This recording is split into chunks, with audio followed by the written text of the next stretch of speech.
మెదక్ జిల్లా చేగుంట మండల కేంద్రంలోని శ్రీ మహంకాళి అమ్మవారి దేవాలయంలో నూతన సంవత్సరాన్ని పురస్కరించుకుని చేగుంట పట్టణ ఆర్య వైశ్య మహిళలతో పాటు ఇతర మహిళా భక్తులు పెద్ద ఎత్తున హాజరై ప్రత్యేక పూజలు నిర్వహించి అమ్మవారికి ఒడిబియ్యం సమర్పించుకుని మొక్కులు చెల్లించుకున్నారు.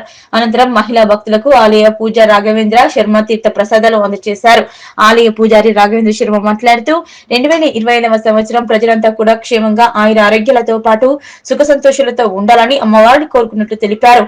మాఘమాసంలో మహంకాళి అమ్మవారి దేవాలయంలో 500 మహిళా భక్తులతో కుంకుమ పూజ చేయనున్నట్లు, అదేవిధంగా ఆలయ ప్రాంగణంలో ఆదివారం, మంగళవారం, అమావాస్య రోజు రాహుకేతువులకు పూజలు చేయడం జరుగుతుందని, సుదూర ప్రాంతాలకు వెళ్లి రాహుకేతుల పూజలు చేయించుకునే భక్తులు చేగుంట మండల కేంద్రంలోని మహంకాళి దేవాలయంలో పూజలు చేసుకోవాలని ఆయన కోరారు. 2025 సంవత్సరం అందరికీ మంచి జరగాలని, ప్రజలంతా కూడా సుఖ సంతోషాలతో ఆయుర ఆరోగ్యాలతో వర్ధిల్లే విధంగా అమ్మవారి కృపా కటాక్షాలు ఉండాలని ఆయన తెలిపారు.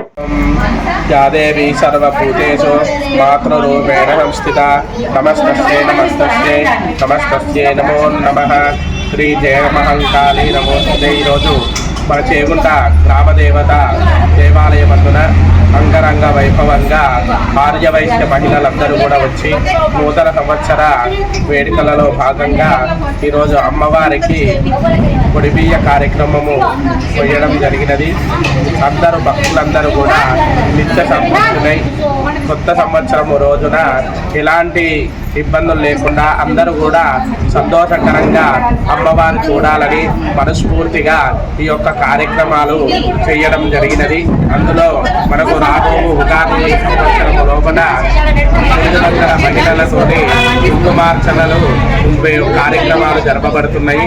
కావున మహంకాళి దేవాలయమందున కుంకుమార్చనలు చేసుకునే మహిళలందరూ కూడా వచ్చి దేవాలయ అర్చకులకు సంప్రదించి ఇక్కడ జరిగే వైదిక కార్యక్రమాలన్నీ కూడా శ్రీ రాఘవేంద్ర శర్మ గారి ఆధ్వర్యంలో అంగరంగ వైభవంగా జరుగుతున్నాయి.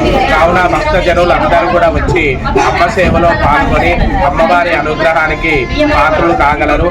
అదేవిధంగా మన దేవాలయంలో అనగా మెదక్ జిల్లాలోనే మొట్టమొదటిసారిగా రాహుకేతు పూజలు ఇక్కడ చేయడం జరుగుతున్నది. సుదూర ప్రాంతపు వెళ్ళని వారు అనగా కాళహస్తి, తిరుపతి, విజయవాడ అటు వెళ్ళని వాళ్ళందరూ కూడా మన మెదక్ ప్రాంతంలో చేగుంట గ్రామంలో రాహుకేతు పూజలు నిర్వహించడం జరుగుతున్నది. కావున ఇట్టి సమయాన్ని ఇట్టి పూజా కార్యక్రమాన్ని భక్తులందరూ కూడా వినియోగించుకొని అమ్మవారి కృపకు పాత్రలు కాగలరు. ఈ యొక్క వీడియో చూసిన అనుగ్రహం ఎప్పుడుగా కలుగుతుంది అని చెప్పి సదా మొక్కుతున్నాను. జయ దుర్గా మాతాకి.